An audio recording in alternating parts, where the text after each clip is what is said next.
गरीब होते हैं, हर कोई यहाँ पे अमीर नहीं है, कुछ ऐसे भी बच्चे हैं जो गरीब फैमिली से ताल्लुक रखते हैं, वो बच्चे फिर कहाँ जाएंगे? और मिलता भी था। लेकिन लास्ट ईयर से प्रॉब्लम हो रही है, लास्ट 2 ईयर से प्रॉब्लम हो रही है। आपने बहुत सारे कॉलेज भी कवर किए होंगे जहाँ पर प्रोटेस्ट भी हुआ कि, लेकिन अब इस बार जो है एग्जाम आपका कंप्यूटर बेस्ड टेस्ट होगा, CBT।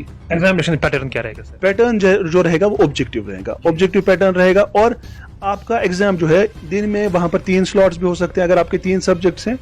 बच्चों को एंट्रेंस टेस्ट जो है वो पास करना जरूरी है, यानी कि common university entrance test CUET का इम्तिहान जो है वो पास करना बहुत ही लाजमी बन चुका है। उसके साथ साथ अगर हम न्यू एजुकेशन पॉलिसी 2020 की बात करेंगे, न्यू एजुकेशन पॉलिसी से क्या कुछ असर पड़े हैं हमारे एजुकेशन सिस्टम पे, आज हमारे साथ खास मेहमान बातचीत करने के लिए मौजूद हैं। अभी हम डिग्री कॉलेज गांधरबल में मौजूद है और हमारे साथ बातचीत करने के लिए मौजूद हैं प्रोफेसर मुस्तफा साहब। सर बहुत बहुत शुक्रिया आपका अपना टाइम देने के लिए। आपको बहुत बहुत शुक्रिया। सबसे पहले सर हमें बताइए कि जिस तरीके से पेरेंट्स में भी ये कन्फ्यूजन है, बच्चों में भी ये कन्फ्यूजन है, CUET है क्या? CUET basically common university entrance test है, जिसमें कि एक ऑल इंडिया लेवल पे बच्चों का जो एग्जाम होगा और बच्चों के पास एक फ्लेक्सिबिलिटी रहेगी कि वो कौन सा सब्जेक्ट चूज करना चाहे, कौन सी सिटी चूज करना चाहे, कहाँ पे एग्जाम देना चाहे। और ये जो CUET होगा ये under the banner of NTA होगा। अब NTA जो है वो नेशनल टेस्टिंग एजेंसी है, वही इसका एग्जाम करेगी। और एग्जाम के फिर पैटर्न्स है, फिर डिफरेंट क्वेश्चंस है कि किस सब्जेक्ट में कौन सा क्वेश्चन आएगा, तो वो आगे चलता रहेगा। एक स्टूडेंट कितने सब्जेक्ट इस एग्जाम में चूज कर सकते हैं? एक स्टूडेंट कम से कम ज्यादा से ज्यादा मैं कहूंगा कि 10 सब्जेक्ट चूज कर सकता है। वो डिफरेंट डोमेन से, फॉर एग्जांपल यहाँ पर 3 डोमेन हमारे पास है, डोमेन 1, 2 एंड 3, 3 हमारे पास है। सेक्शन बी उनको हम कहते हैं। सेक्शन 1 में है हमारे पास सेक्शन 1A और 1B। 1A और जो है और 1B जो है उसमें लैंग्वेज आपको ज्यादा मिलेंगे। सेक्शन 2 में और सेक्शन 3 में आपको डोमेन सब्जेक्ट्स मिलेंगे, और डोमेन सब्जेक्ट्स में आपका जो अपना सब्जेक्ट रहा होगा उसमें आप एग्जाम दे सकते हैं, अदर देन लैंग्वेज। जो लैंग्वेज के बगैर जितने भी सब्जेक्ट्स हैं उनमें आप एग्जाम दे सकते हैं। और अब जो फिजिकली हैंडीकैप्ड है वो एक चीज उसमें ऑप्शन एडिट कर सकते हैं कि वो एज अ स्क्राइब किसी बंदे को रख सकते हैं। फॉर एग्जाम्पल अगर कोई बंदा कासिर है कि वो खुद से लिख नहीं सकता, तो वो एक स्क्राइब को रख सकता है वहां पर। या किसी को इंजरी हो गई होगी, विद प्रॉपर मेडिकल सर्टिफिकेट वगैरह जो अपलोड करेगा, ही कैन बी अलाउड कि वो उस एग्जामिनेशन में बैठ सकता है और एग्जाम दे सकता है। कॉमन यूनिवर्सिटी एंट्रेंस टेस्ट कितना हेल्पफुल रह सकते हैं एक स्टूडेंट के लिए? बहुत ही ज्यादा हेल्पफुल रहने वाला है कॉमन यूनिवर्सिटी एंट्रेंस टेस्ट। आपने शायद इससे पहले न्यूज़ में भी देखा होगा कि बहुत सारी न्यूज़ ऐसी आई है कि जैसे दिल्ली में बहुत सारे कॉलेजेस या कश्मीर में बहुत सारे कॉलेजेस जहां पर एडमिशन जो है या तो कैशमेंट बेस पे होता था कि आप कैशमेंट में है तो आपको एडमिशन उसी हिसाब से मिलेगा, जो नॉन कैशमेंट के थे उनको एडमिशन नहीं मिलता था या उनको सेकंड प्रेफरेंस दी जाती थी। इसी तरह आपने ये भी देखा होगा कि दिल्ली में किसी बच्चे ने 99% स्कोर मार्क्स किए थे, लेकिन उसका एडमिशन फिर भी नहीं होता था। क्यों नहीं एडमिशन होता था? क्योंकि 100% मेरिट में बहुत सारे बच्चे फॉल करते थे। तो जब 100% में बहुत बच्चे फॉल करते तो 99 वाले ऑटोमेटिकली ड्रॉप होते। तो टॉप लेवल के जो कॉलेजेस नेशनल लेवल पे थे या स्टेट लेवल पे थे, वहां पर एक बच्चा जो 98% भी स्कोर करता था उसको एडमिशन नहीं मिलता था। नाउ ये जो फ्लेक्सिबिलिटी इसमें है, जो आपका सवाल था कि कैसे हेल्पफुल रहने वाला है, हेल्पफुल ये रहने वाला है कि अब एंट्रेंस बेस्ड सारा कुछ होगा। एंट्रेंस बेस्ड जब चीजें होंगी तो मेरिट जो है आपके एंट्रेंस पे बनेगा और जो आपका वेटेज है वो सारा एंट्रेंस पे ही होगा। ऐसे भी सर बच्चे हैं कि जो जिनमें ये कन्फ्यूजन है कि अगर हम 12th पास करेंगे, 12th पास करने के बाद हमें सिलेबस किस तरीके से वहाँ पे आएगा, हम पढ़ाई हम किस तरह से करेंगे और पेपर कैसे वहाँ पे आएगा, वो भी हमें बताइए। तो सिलेबस के बारे में जो आप बात कर रहे हैं, तो अर्लियर जब हमारा कोई भी एंट्रेंस टेस्ट होता था तो उसका सिलेबस ऑलरेडी पर्टिकुलर इंस्टीट्यूशन की वेबसाइट पे होता था या कश्मीर यूनिवर्सिटी की वेबसाइट पे या डिफरेंट जो स्टेट सेंट्रल यूनिवर्सिटीज है वहां पर मौजूद होता था। लेकिन अब आपको ना तो एक वेबसाइट पे जाना है ना दूसरी वेबसाइट पे जाना है, आपको CUET समर्थ वेबसाइट पे जाना है या NTA पे जाएंगे, वहां पर आपको सिलेबस मिल जाएगा। और अब सिलेबस में ये है कि आपका सिलेबस जो है आपके बिल्कुल 10th 11th 10th standard level का जो सिलेबस है वही है और सिलेबस मौजूद है। और दूसरी चीज जो है कि कुछ ऐसे सब्जेक्ट्स हैं जहां पर आपका जनरल टेस्ट लिया जाएगा। जनरल टेस्ट फॉर एग्जांपल अगर आप देखेंगे कि जो फाइन आर्ट के सब्जेक्ट्स हैं वहां पर आपका अलग किस्म से एग्जाम होगा। इसी तरह फॉर एग्जांपल अगर आपका कोई टीचिंग एप्टीट्यूड वाला टेस्ट है वहां पर आपका जनरल नॉलेज टेस्ट होगा। तो डिपेंड है कि आपने कौन सा सब्जेक्ट चूज किया। और वहां पर इवन ऑप्शन भी दिखाया गया कि आपको एग्जाम किस सिलेबस के हिसाब से देना है। एक बच्चा जब अप्लाई करेगा तो वहां पर एलिजिबिलिटी भी चढ़ती है, एलिजिबिलिटी के साथ साथ उसको ये भी पता चलता है कि उसको जनरल टेस्ट देना है या सब्जेक्ट डोमेन टेस्ट देना है, दो में से उसको खुद ही चूज करना। और सिलेबस अवेलेबल है एनटीए वेबसाइट पे भी, अगेन मैं रिएटरेट करूं, और CUCET समर्थ पे। बिल्कुल। एग्जामिनेशन मोड क्या रहेगा और सर एग्जाम्स का कब होगा? एग्जामिनेशन मोड पे भी बहुत ज्यादा कंफ्यूजन अभी बच्चों में है। तो सबसे पहले मैं ये कंफ्यूजन दूर कर दूं कि अर्ली जो भी हमारे यहाँ एग्जाम्स होते थे वो होते थे OMR शीट बेस्ड, चाहे वो SSB का हो, चाहे वो पब्लिक सर्विस कमीशन का हो, चाहे वो किसी भी इंस्टीट्यूशन का हो।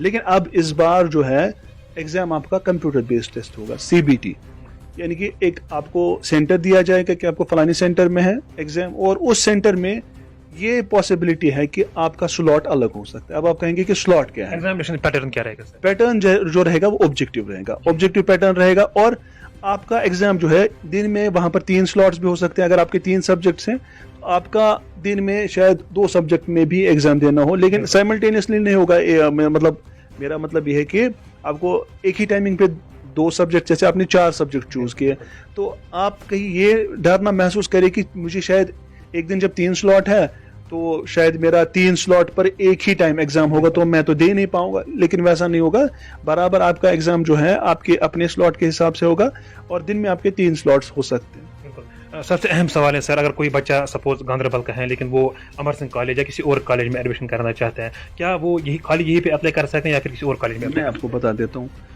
सबसे बड़ा कंफ्यूजन जो है, अभी तक बच्चे ने फॉर्म भरा है, फॉर्म के बाद उसने सब्जेक्ट चूज किया है, सब्जेक्ट चूज करने के बाद उसने एक ऑप्शन जो दिया है कि यूनिवर्सिटी कौन सी, क्योंकि जो कॉलेज अभी बच्चे ने ऑनलाइन चूज नहीं किया हुआ, या आप बच्चों से भी कंफर्म कर सकते हैं।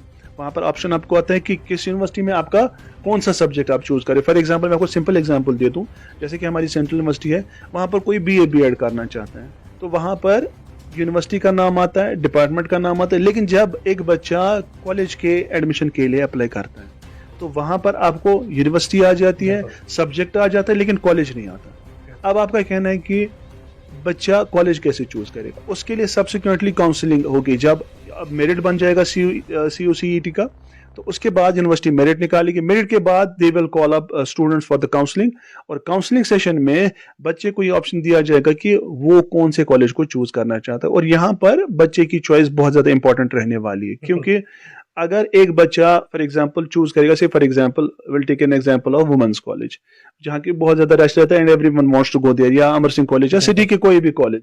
अगर फॉर एग्जांपल मैं गांधरबल ले लूं तो गांधरबल में शायद उतना रश ना हो जितना वुमेन्स कॉलेज में। तो काउंसलिंग में जब आप कॉलेज चूज करेंगे तो वो आप वाइजली चूज करेंगे कि आपको किस कॉलेज में जाना है। ये नहीं कि बस मैं ठहरा सिटी का तो सिटी में ही रहूंगा, मैं ठहरा गांव का तो गांव में ही रहूंगा। आप बेस्ट चॉइस कर लीजिए अपने हिसाब से और अपना मेरिट देख के कर लीजिए। बिल्कुल सर, एक और अहम सवाल है कि जिस तरीके से अगर हम गांधरबल की बात करेंगे, यहाँ पे ऐसे स्टूडेंट्स भी हैं, उनके पेरेंट्स भी हैं कहीं ना कहीं खौफजदा हो चुके हैं कि हमारे पास पैसे नहीं, अगर हमारे बच्चे एंट्रेंस का एग्जाम पास नहीं करेंगे हम अपने बच्चों को कहाँ भेजेंगे, हिंदुस्तान की किस रियासत में भेजेंगे? हम उनके पास पैसे नहीं होते हैं, गरीब होते हैं, हर कोई यहाँ पे अमीर नहीं है, कुछ ऐसे भी बच्चे हैं जो गरीब फैमिली से ताल्लुक रखते हैं, वो बच्चे फिर कहाँ जाएंगे? ठीक है, अर्लियर आपका मैं सवाल समझ गया कि आप अर्लियर कहते थे कि जो भी बच्चा 12th पास कर लेता था उसको आप एडमिशन दिलाते थे कहाँ पे? कॉलेज में, और मिलता भी था। लेकिन लास्ट ईयर से प्रॉब्लम हो रही है, या लास्ट 2 ईयर से प्रॉब्लम हो रही है। आपने बहुत सारे कॉलेज भी कवर किए होंगे जहाँ पर प्रोटेस्ट भी हुआ कि बच्चे कह रहे हैं हमें एडमिशन नहीं मिल रहा बिकॉज ऑफ द रैशनलाइजेशन, जो रैशनलाइजेशन हायर एजुकेशन की तरफ से हुई है। फॉर एग्जाम्पल हमारे कॉलेज में 920 सीट्स है तो 920 ही बच्चे लेने, किसी कॉलेज में 300 कुछ सीट्स है, तो ठीक है। तो अब कंफ्यूजन ये है कि पिछले साल से तो ये तजब्जुब जारी है। अब अगर बच्चा एंट्रेंस क्वालिफाई नहीं कर पाता उसके लिए ऑप्शन क्या है? मैं आपको बता दूं कि उसके लिए ऑप्शन एक है कि पहला ऑप्शन ये है कि वो अगले साल फिर से तैयारी करे, फिर से हार्डवर्क करे और एग्जाम में बैठे और अपनी सीट जो है कवर कर ले कि उसको एंट्रेंस क्वालिफाई करना ही करना है, मेहनत करे, हार्डवर्क करे और हो जाएगा। अब दूसरा ऑप्शन है, दूसरा ऑप्शन ये है कि हमारे जो टेक्निकल इंस्टीट्यूट्स है, फॉर एग्जांपल हमारे जो ITIs है, यहाँ पर अगर मैं गांधरबल की बात करूँ, ITI कंगन है, ITI गांधरबल है और डिफरेंट टेक्निकल इंस्टीट्यूट है, उनमें बहुत सारे ऐसे जगह एडमिशन खाली रहता है जहां पर होना चाहिए। फॉर एग्जांपल मैं आपको एक सिंपल कोर्स का बता दूं, फॉर एग्जांपल टेलरिंग, उसमें तो ज्यादातर लड़कियां जाती हैं एंड आपको पता है कि अगर टेलरिंग कोर्स में बच्चा अच्छे से मेहनत करे तो ही और she can earn more than what a government employee earns, उससे भी ज्यादा कमा सकता है। कोई लड़की अपना शॉप खोलती है टेक्निकल कोर्स करके, वो भी 6 महीने का, और उस पे लिखती है बुटीक, तो ऑटोमेटिकली स्टिचिंग की रेट भी बढ़ जाती है, क्योंकि वो थोड़ा उसमें एडिशनल करती है। इसी तरह फॉर एग्जांपल मैं आपको मैकेनिकल में बोलूं कि for example refrigerator repairing, washing machine repairing वगैरह, बहुत सारे ऐसे कोर्सेज है जो कि बिल्कुल उनमें एडमिशन होता ही नहीं है। अब जो ड्रॉप हुए वो कोर्सेज कर सकते हैं, and they can earn more than what a government employee earns. और टेक्निकल हैंड जिसके पास है, क्योंकि यहाँ पर मैंने ज्यादातर देखा जो है कि बच्चे जो ज्यादा एकेडमिक्स की तरफ जाना चाहते हैं, लेकिन जो नीड आजकल की वो स्किल की है। अगर आपने देखा होगा कि इंडिया में जो प्रोग्राम्स लॉन्च अभी हो रहे हैं ज्यादातर, they are related to skill India, ठीक है, मेक इन इंडिया, बहुत सारे चीजों पे थ्रस्ट किया जा रहा है। और यहाँ पर मैंने जो देखा कि एंटरप्रेन्योरशिप की तरफ लोग कम जाते हैं। इससे क्या होगा कि अगर कोई एकेडमिक्स में फेल हो रहा है, ड्रॉप हो गया, तो वो एकेडमिक्स को छोड़ के एंटरप्रेन्योरशिप की तरफ जा सकते हैं। एंड बहुत सारा एवेन्यू है यहाँ पर स्पेशली इस डिस्ट्रिक्ट में कि एक बच्चा एंटरप्रेन्योरशिप की तरफ जा सकता है, आराम से जा सकता है, और ही और she can earn a good मतलब गुड अमाउंट।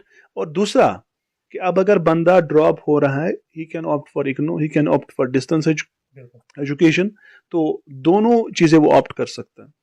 अगर हम सर नेशनल एजुकेशन पॉलिसी की बात करेंगे, नेशनल एजुकेशन पॉलिसी 2020 की बात करेंगे, क्या नेशनल एजुकेशन पॉलिसी 2020 से क्या असरात पड़े हमारे एजुकेशन सिस्टम पे? बहुत सारे असरात पड़े, और फोकस जो अभी न्यू एजुकेशन पॉलिसी का है वो स्किल पे ही है। क्योंकि अगर आप देखें कि एट ईच सेमेस्टर हमारे पास अभी स्किल एनहेंसमेंट कोर्स है या एबिलिटी एनहेंसमेंट कोर्सेज है, जिससे कि बच्चे में ये मकसद है कि आजकल जो टेक्नोलॉजी है, फॉर एग्जांपल 3D टेक्नोलॉजी है, बाकी टेक्नोलॉजीज जो हमारे पास नैनो टेक्नोलॉजी, उस पर भी काफ़ी ज़्यादा फोकस है एनईपी का।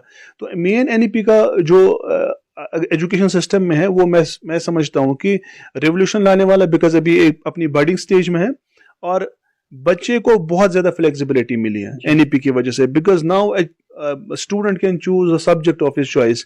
अर्लियर हमारे पास क्या होता था कि वो फ्लेक्सिबिलिटी नहीं होती थी। फॉर एग्जांपल हमारे पास कॉलेज में होते थे स्ट्रीम्स, ये स्ट्रीम आपको लेनी है, और उस पर्टिकुलर स्ट्रीम के लिए खाली कुछ वैकेंसीज होती थी। फॉर एग्जांपल इस स्ट्रीम में खाली 100 बच्चे जा सकते हैं, इसमें 200 जा सकते हैं।